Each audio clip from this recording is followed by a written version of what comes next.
no me han enviado los grupos para poder asignarles el tema.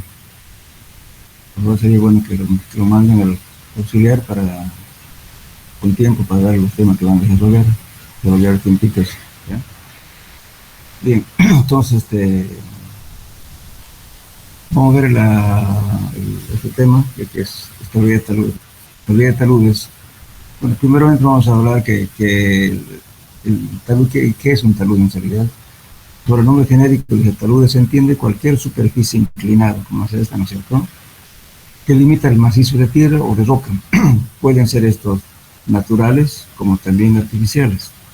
Los artificiales son los que hace el hombre y los naturales son los que durante el tiempo geológico, ¿no es cierto?, que se va formando hasta estabilizar con un ángulo determinado. Entonces ya la naturaleza a través del tiempo hace que este suelo ya sea estable con ese talud determinado.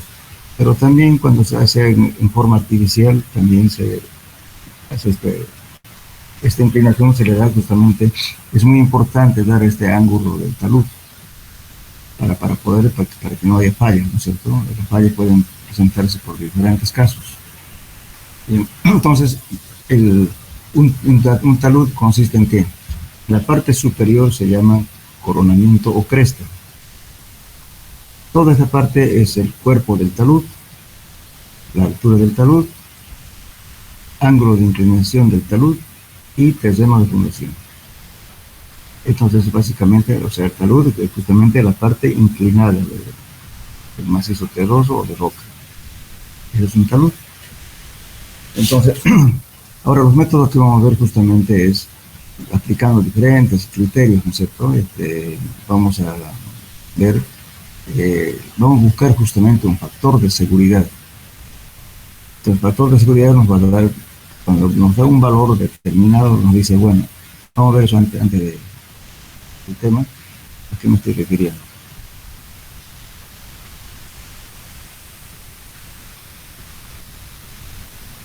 Aquí, por ejemplo.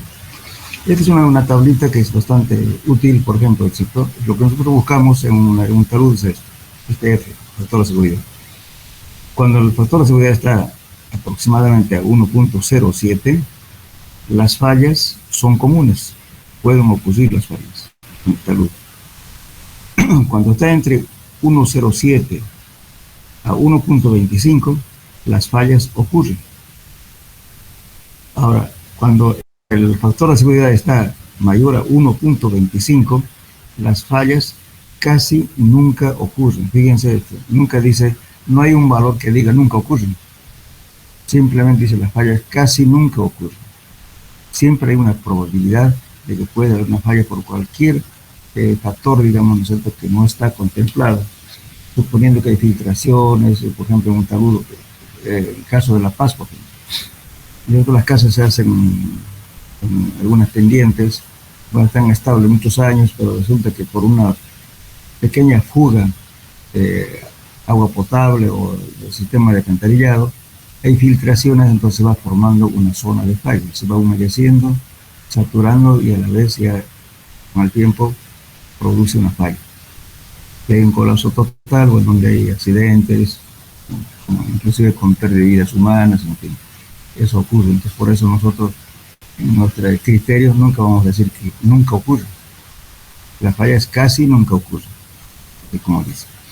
Bien, eso entonces, cuando calculemos la estabilidad en talud, vamos a buscar siempre un factor de seguridad que sea mayor a 1.25.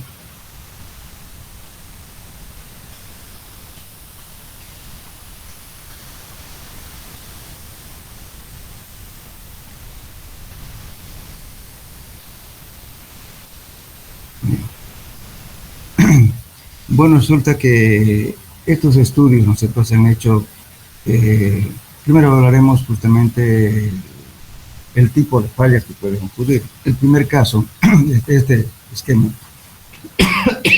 se llama desprendimiento de tierra o de roca, que generalmente son fallas comunes.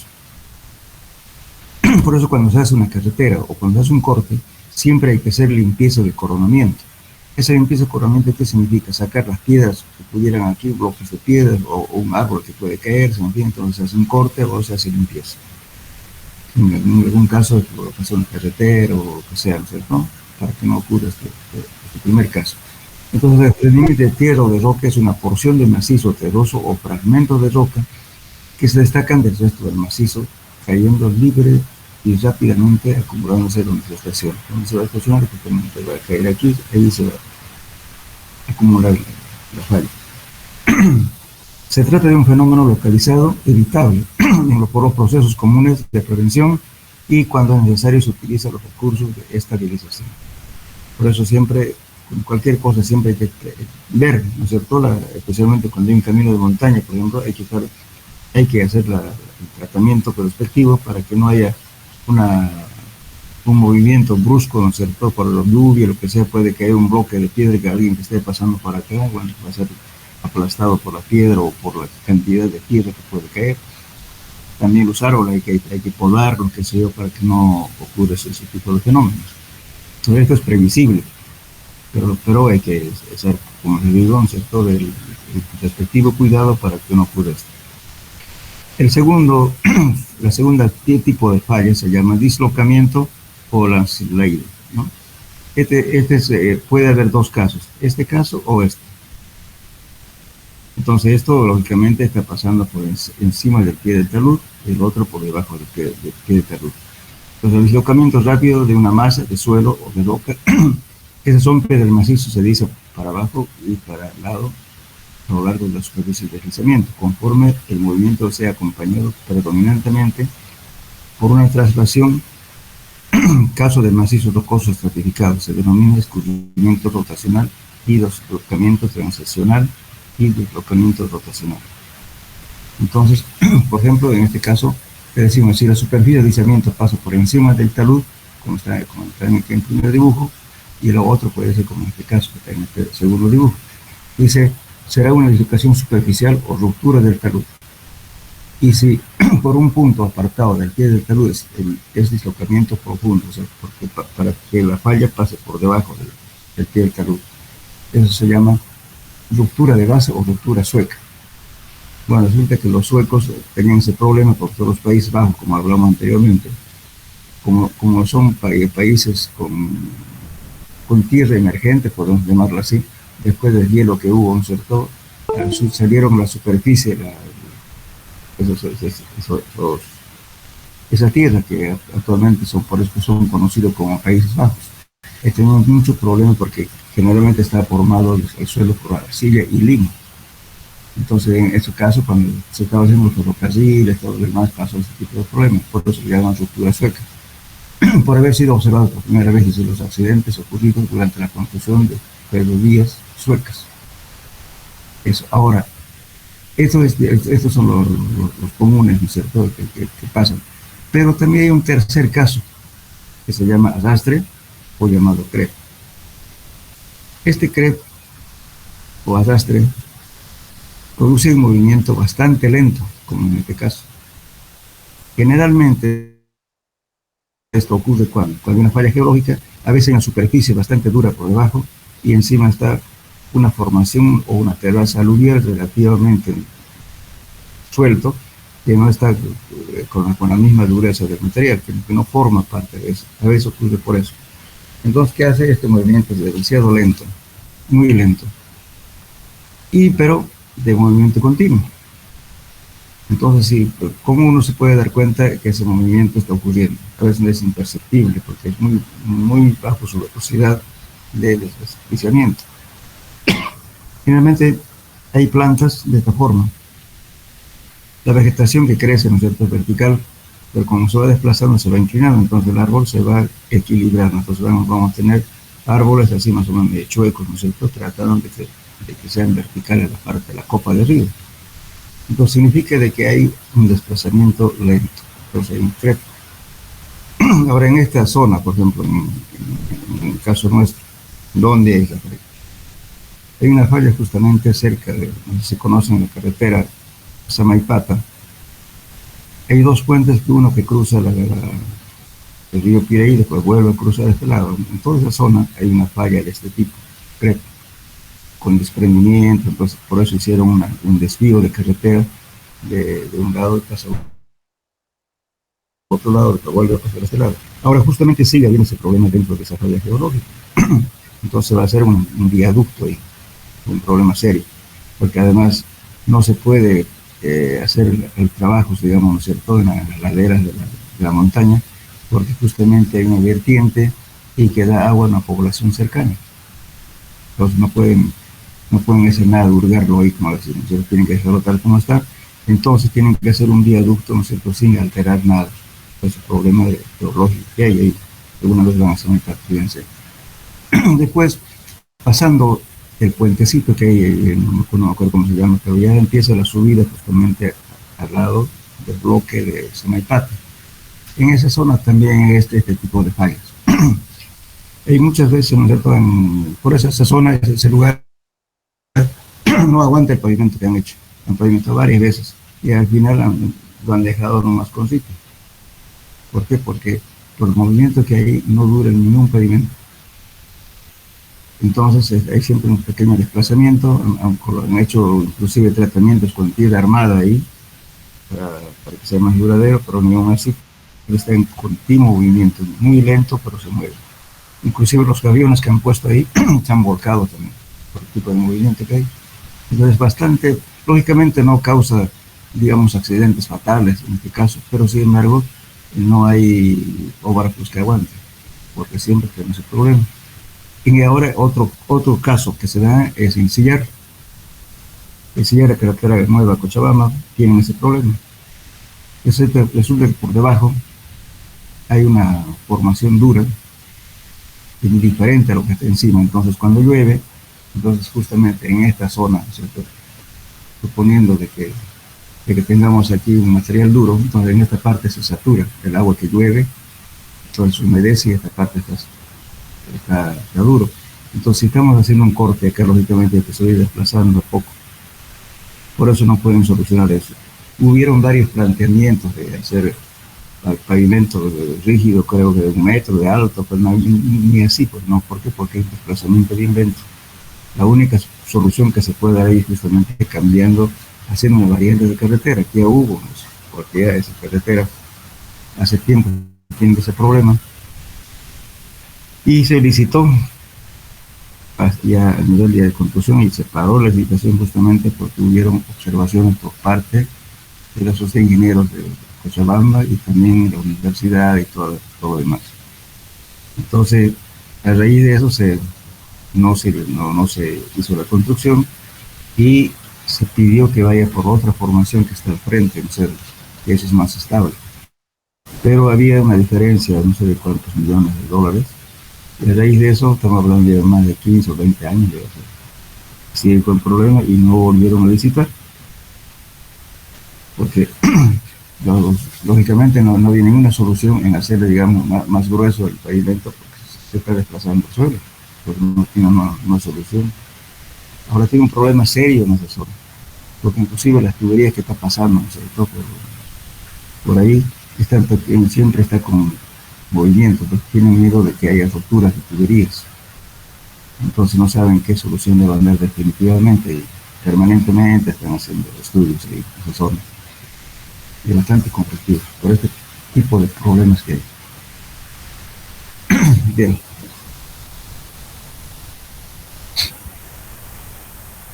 Ahora, bueno, ese tipo de movimiento lento, ¿no es cierto?, se llama arrastre o crepe. Aquí está una cosa importante que vamos a hablar. Arrastre o crepe es el deslocamiento lento y continuo de camadas superficiales sobre camadas más profundas y sin límite definido, entre la masa del terreno que se disloca y permanece estacionaria. La velocidad de arrastre es generalmente muy pequeña. Terzaghi, según Terzaghi, es de orden de 30 centímetros por decenio, o sea, cada 10 años puede desplazar 30 centímetros, porque puede ser 30 centímetros. En cuanto a la velocidad media de avance de un deslocamiento típico es de orden de 3 centímetros por hora. La curvatura de los troncos, ¿no es cierto?, de árboles, como ya hablamos, inclinados de postes, fisuras, no son algunos de los indicios de la potencia del arrastre. Ahora aquí justamente este tipo de arrastre, un señor ya que hizo una escala, eso le llamamos escala de Barnes. La escala de Barnes es esto. Fíjense, o sea, a toda esta velocidad, donde entre 3 metros por segundo, más o menos que ocurre, se llaman desmoronamiento. Y entre un rango, ¿cierto?, de 0,3 metros por minuto a 0,5 metros por minuto se llama dislocamiento. Y todo lo que son velocidades mucho menores a 0,3 metros en 5 años se llaman arrastre o fe.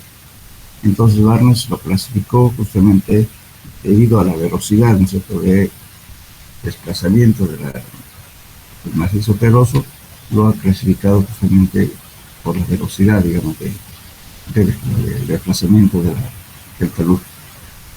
Por ejemplo, aquí dice, aquí cuando estamos, por ejemplo, en este rango es extremadamente rápido, muy rápido, rápido, moderado, lento, muy lento, extremadamente lento.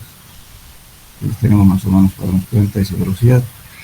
Bueno, resulta que este tipo de cosas, por ejemplo, en algunas planchadas, vamos a hablar de parte práctica, en la planta de gas de San Antonio, que está en Chaco, y también en Huacaya, se han puesto justamente, ¿no es cierto?, porque allá se hicieron la planchada y hicieron taludes. Entonces, para ver el tipo de desplazamiento, hay sensores que han colocado y para este problema, para que no haya peligro y tengamos un accidente por rotura de tubería, por como el desplazamiento es bien lento, entonces a veces no se nota. Entonces se ponen sensores para medir ese desplazamiento que está ocurriendo.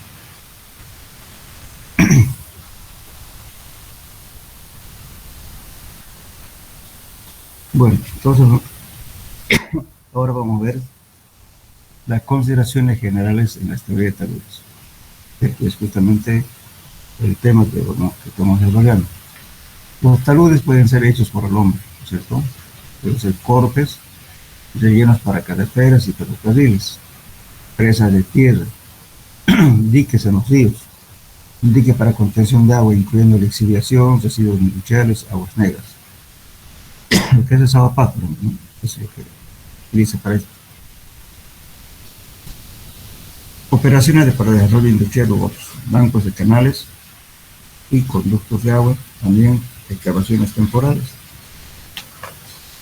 Cuando se va a hacer una obra, a veces siempre, ¿no es cierto?, no podemos hacer un corte vertical, entonces hay que dar un cierto talud para que no ocurra justamente las fallas por deslizamiento.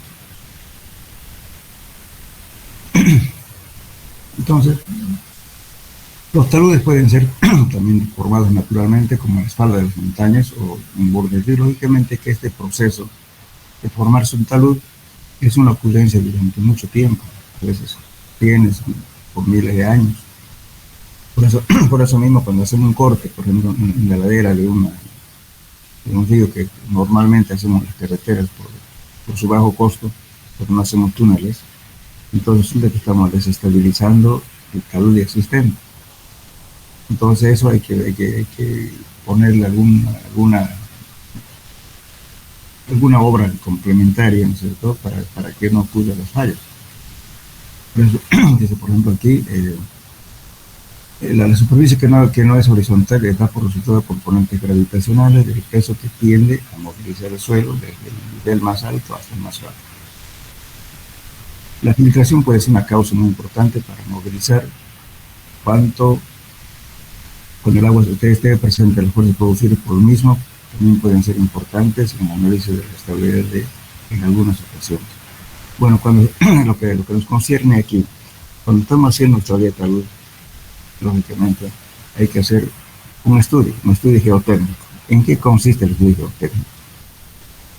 Supongamos, vamos a ilustrar, supongamos que estamos haciendo un estudio acá, así decir. Bueno, vamos a hacer una perforación acá, pero es aquí y aquí. Pero ¿qué es lo que estamos buscando en realidad? Muchas veces, ¿no es cierto?, lo primero que vamos a encontrar cuánto es el peso específico del suelo, cuánto es el ángulo de flexión interna, si es arcilla, si es arena, si hay piedras, todo el tipo de material. Además de eso, por alguna filtración que pudiera ocurrir con el tiempo, ¿no es cierto?, en esta zona, con épocas de lluvia, a veces hay un nivel, ¿no?, de saturación. Eso es importante determinar para saber, ¿no es cierto?, ver porque si hay una zona de, digamos, de saturación, ¿qué significa? Todo el material que está por debajo está saturado y por encima está parcialmente saturado. Entonces, en el cálculo del calor tenemos que tomar en cuenta esa masa saturada y la masa que no está saturada. Se toma en cuenta justamente las presiones hidrostáticas del agua. Entonces, por eso es importante. No es solamente, hay mucha gente que dice solamente, hágame un estudio aquí. ¿De cuántos metros? 3 metros. No es suficiente. ¿Por qué? Porque no podemos tener una falla más abajo. Entonces hay que ver hasta dónde está el nivel de agua. Si no hay agua, pues mejor, no pasa nada. Pero si hay agua, entonces tiene en su cálculo que considerar eso y ver qué soluciones le va a dar, justamente porque cuando llueve hay recarga hidráulica y se satura, entonces, y por tanto puede haber un desplazamiento. Que esa palabrita famosa que la hablan generalmente la gente dice mazamorra. No es mazamorra, ¿verdad? Es una falla justamente por saturación del suelo. Y ustedes saben que eso puede empezar carreteras, se entierran gente, puentes. En La Paz ocurre frecuentemente ese tipo de obras.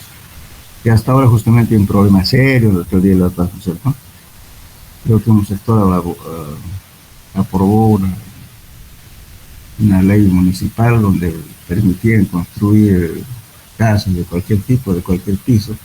Y bueno, lamentablemente la gente que maneja el consejo, que saben, pues, ni siquiera se asesoran con un ingeniero técnico o con un geólogo, con un ingeniero civil que tiene que tener una idea, que no es nomás agarrar construir en cualquier parte, ¿verdad?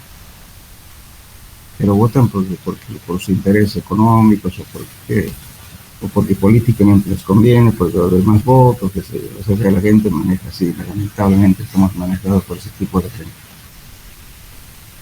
No le interesa nada, total tener votos y seguir vigente en el poder. Eso no es bueno. Entonces en la política hay un problema serio. Aquí mismo, fíjense, ¿qué tenemos? En Urubó, la alcaldía municipal de Porongo, por ejemplo, vende tierras por ahí, cualquiera urbaniza, haciendo lagunas, haciendo todas las cosas. Pero eso está en un problema serio de erosión del material,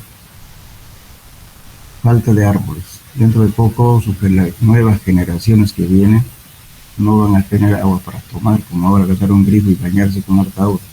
Van a tener que bañarse con un litro de agua. ¿Por qué? Justamente no estamos cuidando los acuíferos. Esa es una medida que ya tienen que pensar ustedes, que son nueva generación, tienen que proteger eso para que los otros que vienen atrás no tengan ese problema de agua. Como en Cochabamba, que de Misicuri, ¿verdad? Había lugares que no daban agua, solamente en la noche nos daban. Ahora ya tienen agua, pero hay que cuidar. Aquí nosotros somos así, que hay que tomar agua subterránea, no estamos tomando agua de río. Entonces hay que tomar en cuenta toda esta erosión, todos los problemas que estamos causando.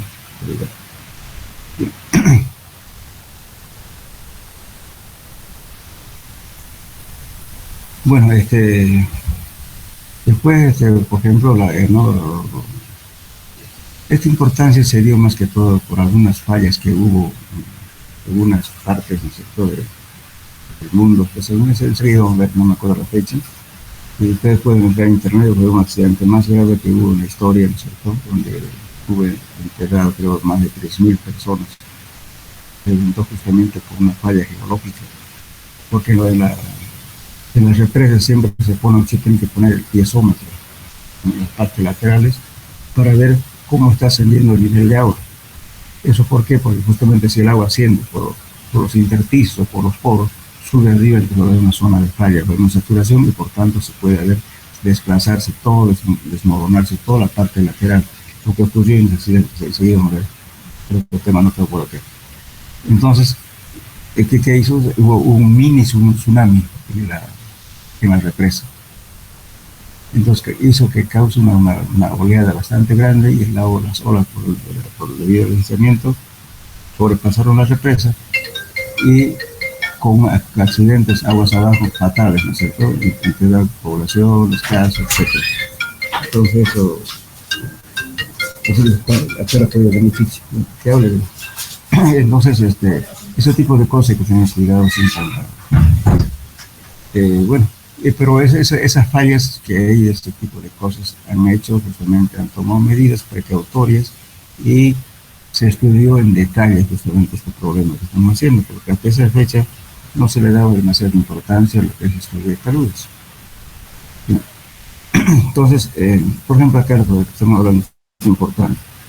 No siempre, no sé, en algunos lugares pueden creer que la tierra es completamente homogénea, sin embargo podemos encontrar en zonas donde haya arena o donde hay arcilla se encuentran cárcavas, o sea, cuevas subterráneas que se ha formado a través de miles o millones de años. Algunas veces, ¿no es cierto?, puede haber inclusive una construcción encima, imagínense por X motivos, por desgracia, que se haga un edificio, se hunde, entonces este tipo de cosas hay que tener mucho cuidado. Por ejemplo, en la zona hablando pues, ¿cómo se llama? De Quijado, Puerto Suárez, en toda esa, por ejemplo, hay fallas geológicas, hay cavernas kársticas. ¿Qué son las cavernas kársticas? Son las cavernas, ¿cierto?, en piedras calizas que circula el agua, a veces hay cuevas por ahí. Yo estaba haciendo un trabajo justamente para la aduana en la zona, estamos haciendo perforación con diamante, era pura piedra caliza y de repente el herramienta se entró casi 2 metros, era un agujero, un hueco.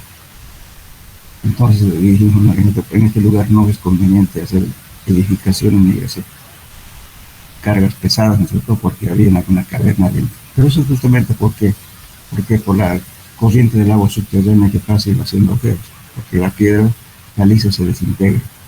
Y no solamente eso, también muchas veces hay animales que mueren. Y aquí estamos hablando de suficiencia. Estas fuerzas variables producen esfuerzos cortantes en el suelo y ocurrirán movimientos a menos que las resistencias cortantes sobre cada superficie posible de falla a través de la masa sea suficientemente mayor que el esfuerzo cortante.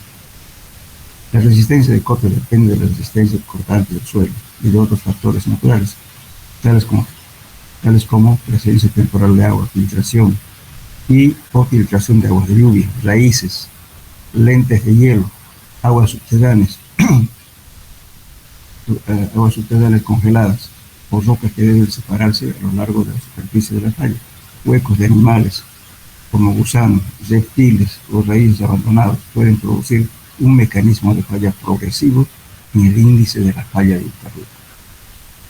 Por eso, a veces, fíjense, estamos haciendo un talud, pues no sabemos qué hay adentro, ¿se dan cuenta? Hay cosas bastante importantes, por ejemplo, les voy a comentar mi experiencia, en realidad, el trabajo que hago yo, o que hace mi empresa. Estábamos haciendo un trabajo justamente en la zona de las peñas, es duro, arcilla durísima. Y estábamos haciendo una perforación casi 15 metros de profundidad. Y bueno, al perforar hubo un vacío de varios metros. Posiblemente una falla geológica, como dice aquí, una planta que había existente o era una cueva de animales, algo de pero en esa misma línea hicimos otra que de unos 20 metros de distancia, también mismo. Entonces, la recomendación, digo, bueno, hay que zonificar porque no se puede tomar, o sea, no se puede arriesgar de hacer construcción sobre ese tipo de suelos. Pero a simple vista es un suelo duro, pero sin embargo hay ese tipo de fallas. En la zona de la feria de deposiciones, en esa zona, por ejemplo, es frecuente encontrar árboles a 9 metros, 10 metros que uno se han podrido, cavernas que a veces, entonces ese tipo de cosas ocurren y eso hay que tener en cuenta, ¿no? Entonces, el mayor factor, o sea, sin embargo, la resistencia al cortante del suelo puede ser, ¿no es cierto? En este caso puede ser sin drenar, para algunos casos de carga, pues presión efectiva, justamente con la presencia de agua. Entonces, en este caso, el ángulo de presión interna tiene que ser en condición de saclado y la cohesión también tiene que ser en condición saturada. Finalmente, la cohesión en esos casos se toma 2/3 de C. Igualmente phi, hay que disminuir. Incrementar con el tiempo para la consolidación o con la profundidad. Disminuir el tiempo debido a la saturación posterior, desarrollo y exceso de presión de poros. Por eso decir, cuando hay una presa, por ejemplo, en la parte lateral que tenga, tienen que colocar justamente piezómetros para medir la presión de poros y ver la altura de agua que está ascendiendo en la zona, para que no se produzcan las fallas laterales. Estamos hablando de presas grandes, ¿no es cierto? Como cuando un estrato, ¿no es cierto?, permeable tiene la salida bloqueada y se llena de agua, o pérdida de presión de poros negativa. Bien. Bueno, entonces, todas estas condiciones, ¿no es cierto?, que hace de que hay que dar la seguridad justamente a los efectos que se puede producir. Por ejemplo, aquí vamos a ver, creo que está la pantalla.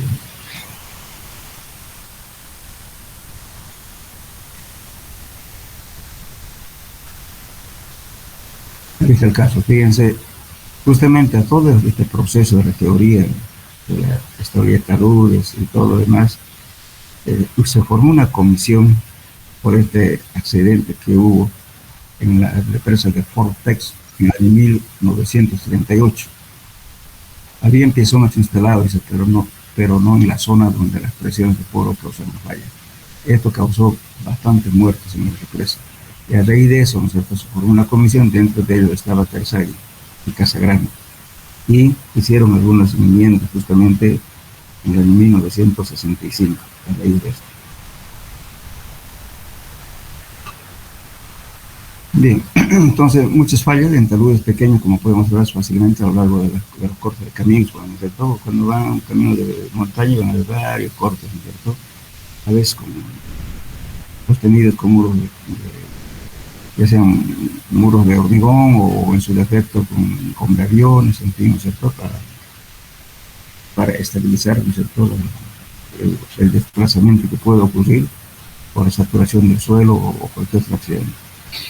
Pues muchas fallas en taludes pequeñas, como puede observarse a lo largo de los cortes de los caminos en áreas montañosas, son aproximadamente iguales en dimensión lateral y vertical.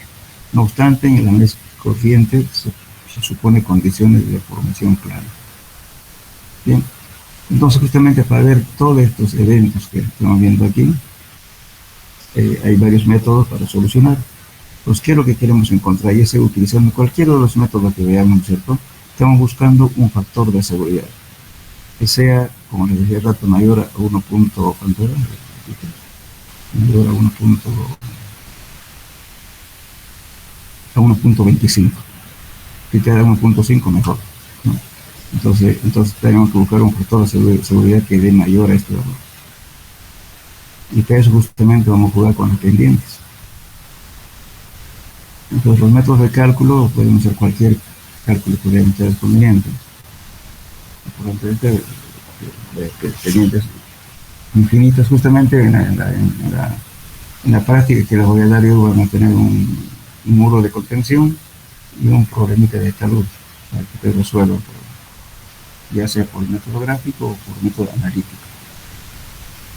Entonces, este es un método que es las pendientes infinitas. Entonces, en esta figura dice, ilustra la sección transversal de una pendiente infinita en un suelo sin cohesión y sin filtración. Entonces, aquí ustedes están hablando que son suelos netamente granulares y además no está considerando la filtración del agua, ¿no? En este caso, por ejemplo, estamos analizando ese suelo, ¿no es cierto?, de esta manera, con temperatura H. Pero sin embargo, cuando hay presencia de agua, ya tenemos que considerar esto, fíjense, aquí estamos en el de flujo. Entonces, aquí va a ser el suelo soplado, entonces las cargas van a ser diferentes. Entonces, al final, vamos a buscar justamente un factor de seguridad que dé mayor a 1.25.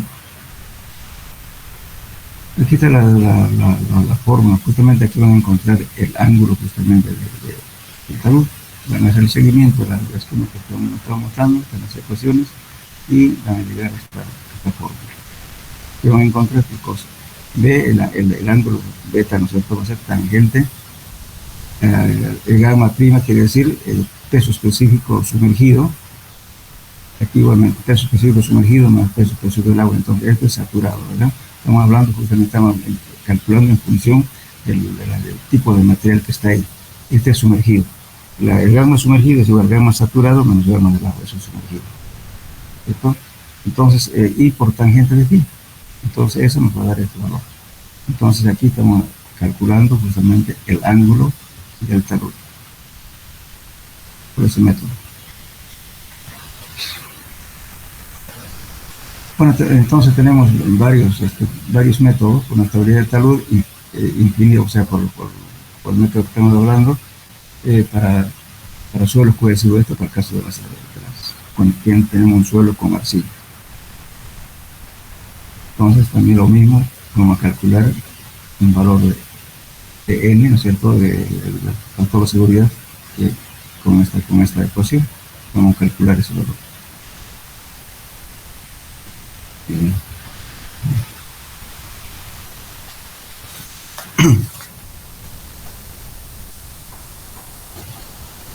Después, también tenemos otro. Por favor, ustedes si tienen que leer un poquito de esto, ¿no es cierto?, y escribir y hacer el trabajo para poder entenderlo. Esto, por ejemplo, la análisis de arco circular, justamente los datos para poder hacer cualquier estado de talud, necesitamos conocer siempre el gamma del suelo y necesitamos conocer el ángulo de fricción interna. Y si es un suelo fino, entonces necesitamos conocer la cohesión. Entonces aquí lógicamente, ¿qué es lo que vamos variando? Esta pendiente puede variar, estamos buscando aquí un factor de seguridad, entonces este ángulo puede variar, ¿no es cierto? Entonces por eso es importante, por ejemplo en este caso, fíjense, aquí hay agua, entonces por eso les decía yo en el estudio de suelos que hagan para calcular un estado de talud, tienen que hacer esto necesariamente, un agujero acá, otro por acá, tal vez otro por aquí sucesivamente, para determinar cómo está esta zona de falla, porque tienen agua, entonces el suelo aquí está saturado, en cambio aquí no. Entonces el peso específico del suelo es variable, eso hay que considerar en el cálculo. Entonces con todo eso lo que vamos a encontrar es justamente este valor. Aquí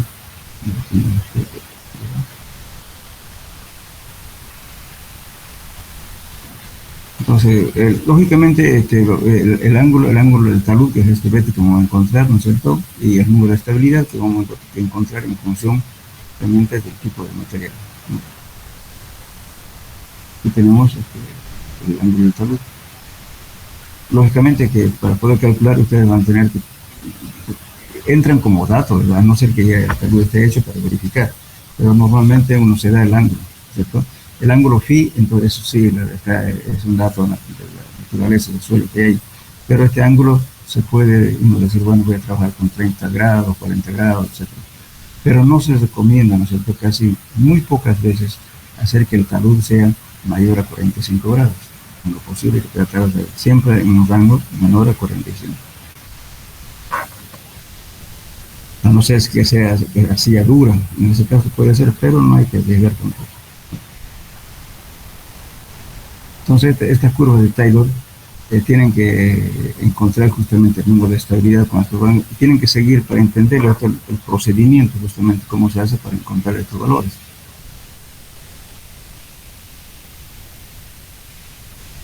El método círculo también es un método similar y bueno, tienen que encontrar justamente los valores del número de estabilidad n, viendo justamente esta forma del talud, la falla que se va a ocurrir aquí.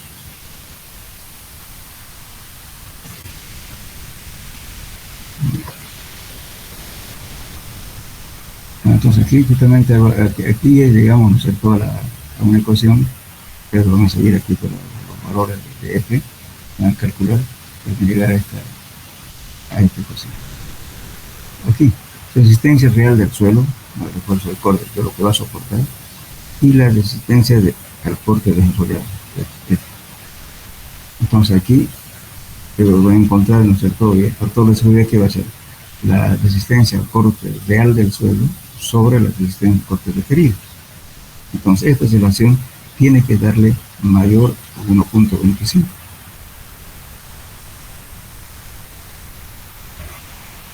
Pues justamente ahí está, ¿no es cierto?, las condiciones que estamos viendo. Aquí un ejemplo, miércoles vamos a ver este ejemplo para que esté resuelto, para que lo entiendan el método. Van a seguir de paso a paso, ¿no es cierto?, con el dibujo, van a ir encontrando. Por favor, en su casa, háganle este ejercicio, traten de hacerlo, paso a paso, para encontrar este factor de seguridad. Aquí nos dio un factor de 1.16. Ahora, si no cumplen, lógicamente tienen que variar el ángulo hasta que cumplen. O sea, este proceso, fíjense, van a llegar a calcular este valor.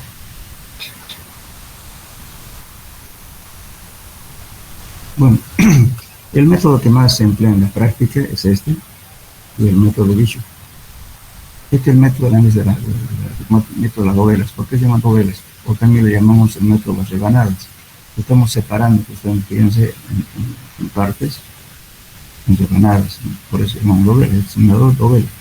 Entonces estamos separando el talud. Y esta es una línea, ¿no es cierto?, de falla que estamos considerando. Lógicamente esto no es una cosa que le va a dar el dato, lo que nosotros suponemos que.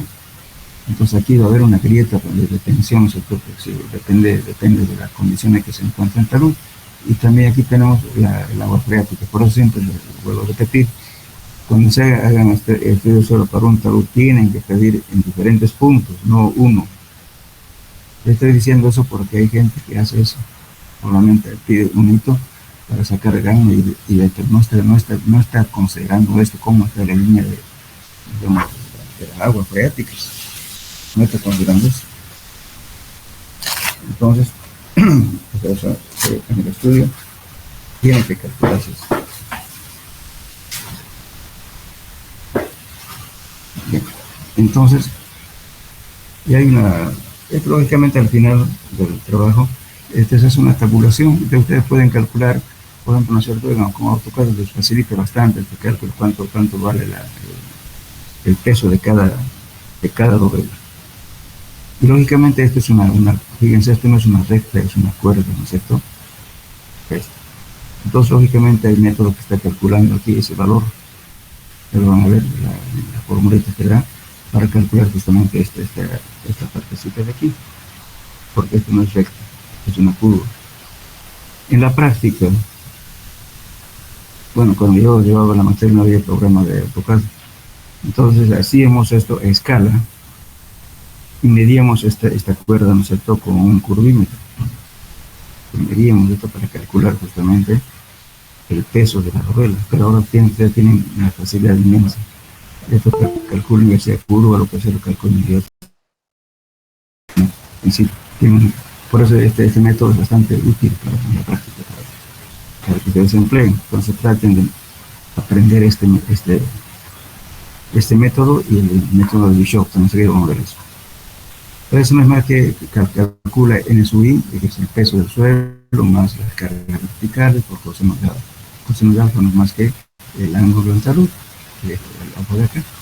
Entonces, igualmente el esfuerzo de corte, igualmente peso más el peso del suelo, más el peso de la sobrecarga por seno de alfa. Y llegamos finalmente a esta ecuación. Momentos resistentes sobre momentos destructores. Momentos resistentes, ¿cuáles son los momentos resistentes? Este momento, ¿qué es lo que resiste? Justamente esta parte de acá del suelo. Si toda esta masa, el peso de esta masa es más grande que este peso de acá, entonces falla. Es de esperar de que este momento resistente sea más grande que esto. Por eso en la ecuación, fíjense, estamos viendo eso. Momentos resistentes tienen que ser más grandes porque esto me dé mayor a 1. Entonces los momentos de futuro tienen que ser menor, ¿no? Para que me dé mayor a 1.25. En su concita. Ahora, si no da eso, entonces, bueno, van a tener que cambiar de repente el esquema. De repente esto tengan que hacer con mayor longitud. Entonces, en ese caso, va a disminuir esta pendiente de aquí. Entonces, ese es el objetivo justamente del cálculo para que puedan determinar este valor que es el momento del sistema.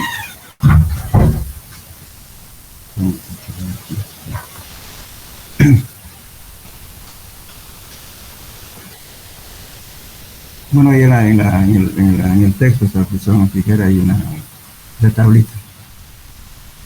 En serio, lo que van a llegar justamente a hacer una tabla. Fíjense, aquí está el área, ¿no es cierto? Las dovelas, en este caso 6 dovelas, y cada dovela van calculando el peso, el ancho, el esfuerzo portante, bueno, todo se calcula, ¿no es cierto? Y van a llegar a esta ecuación. Suman esto más esto, que es el resistente, y este es el destructor. Entonces todo esto lo tabulan en base a este gráfico. Aquí hay un ejemplo también, por favor. Tienen que hacerlo bien para entender el método. Esto igualmente se calcula con, bien, ¿no es cierto? Es una fuerza que está haciendo que se desplace la masa de suelo. Entonces se lo toma en cuenta. Pero es una carga distribuida, depende de cómo. Bueno, este es un método del análisis del método de las cuñas. Esto es muy poco usual, pero no, generalmente a veces utilizan todavía algunas personas, pero es muy poco usual. Pero de todos modos, en el grupo que lo toque va a tener que hacer necesariamente eso, pero es conveniente, vuelvo a repetir, para todos. Traten de hacer el método de las novelas y Bishop aparte del método de Piedra. Es importante que manejen eso. Es un método. Esto simplemente es como un conocimiento general que tienen que hacer.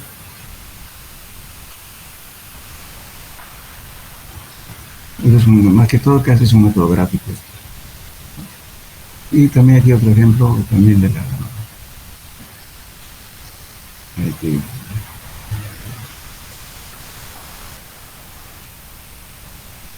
entonces la geometría del bloque deslizante la figura 2414 y la siguiente información sobre el suelo. Este peso específico, esto es la cohesión, el amortiguación interna. Fíjese la siguiente suposición: no hay tensión, o sea, no hay grieta de tensión, en ese caso vamos a decir que esto, ¿no es cierto?, no tiene la grieta de tensión que se produce aquí.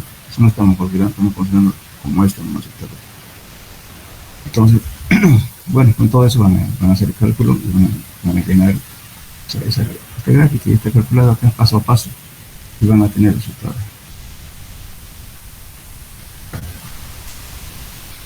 Bueno, ahora igual, por ejemplo,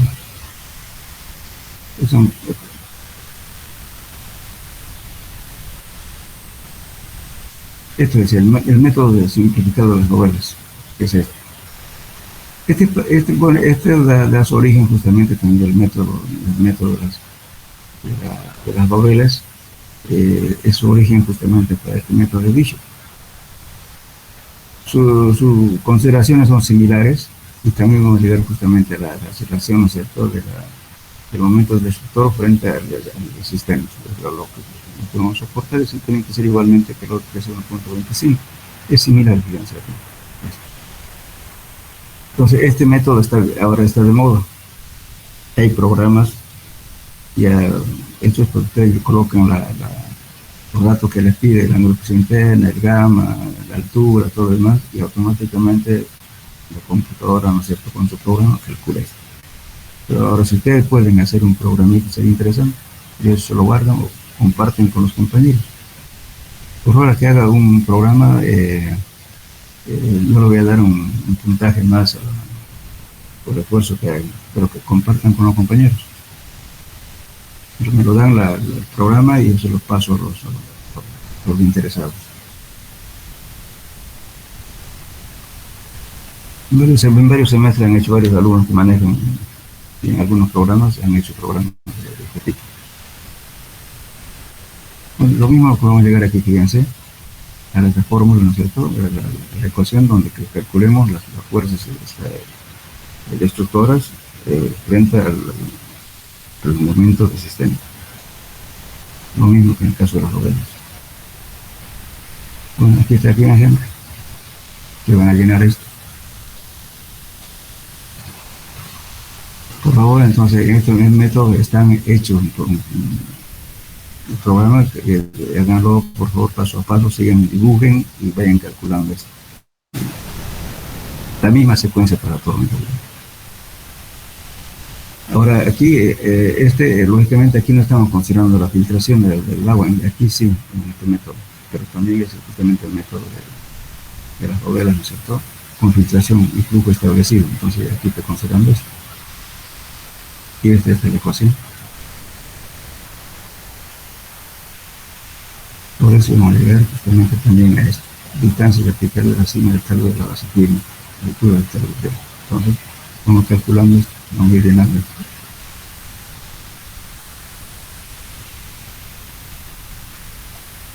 Bueno, finalmente, un ejemplo de aplicación. Aquí está en la tabla, como paso de aquí, todos estos valores que ustedes pueden utilizar en tablas, como el talud es de 3 a 1, 4 a 1, 5 a 1. O sea, el talud. Y aquí tienen un ejemplo con el método de Bishop y Morgenstern. Entonces, con eso terminaríamos en realidad la materia. Yo estaba aquí un tema más, pero le quité porque vi que se complicaba mucho, y que es el método justamente el método boliviano, inventado por un boliviano, ¿cómo se llama? Por Valle Rodas.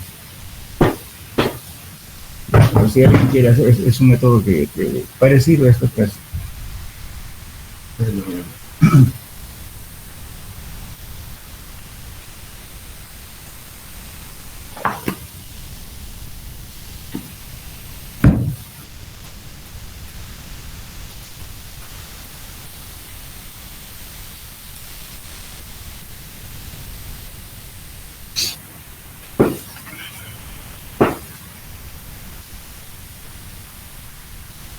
En el libro de, si tienen ustedes, por favor, calles, carreteras y aeropistas de Raúl Rodas,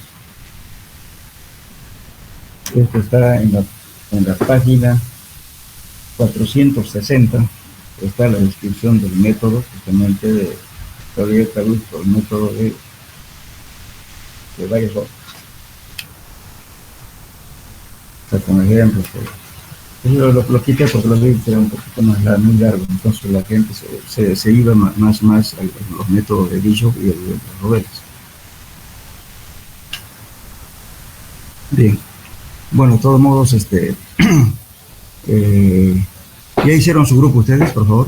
Voy a preguntarles. Hola. Sí, ingeniero. Sí, ingeniero. Pero no me lo han pasado. Le pasamos al auxiliar, ingeniero. Ya le voy a llamar ahora que me lo pase, por favor, para ya la próxima clase, el miércoles ya les dé el tema. A pesar que tenemos examen el miércoles, ¿no? Sí. Entonces, después del miércoles, cada uno no quiere interferir el miércoles. El miércoles, por favor, entonces a las 7 en punto, o sea, presencial, ¿ya? Por favor. Entonces, nos vemos miércoles entonces. Ingeniero, buenos días. Sí, te escucho. ¿Cómo? ¿Con eso ya terminó el avance? Sí, con esto la parte de teoría terminó. Quiero ver justamente estos ejemplos que están ahí, por favor, quisiera que lo lean y vayan calculando. Está indicando paso a paso los ejemplos que hay aquí. Eso. Los otros métodos, hay métodos gráficos que te lo van a hacer ya cuando le dé al tema. Voy a asignar un tema que está aquí, todo lo que está en el texto. No voy a buscar solamente. Ingeniero, disculpe, buen día. Sí, buen día. ¿Y el examen hasta qué tema va a entrar? El examen. A ver, les voy a...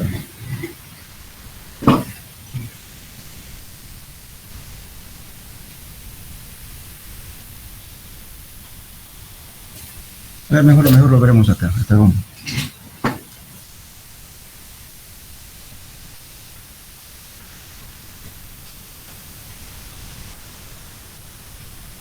Hemos resuelto ya problemas, ejemplos para el tema que vamos a ver el examen.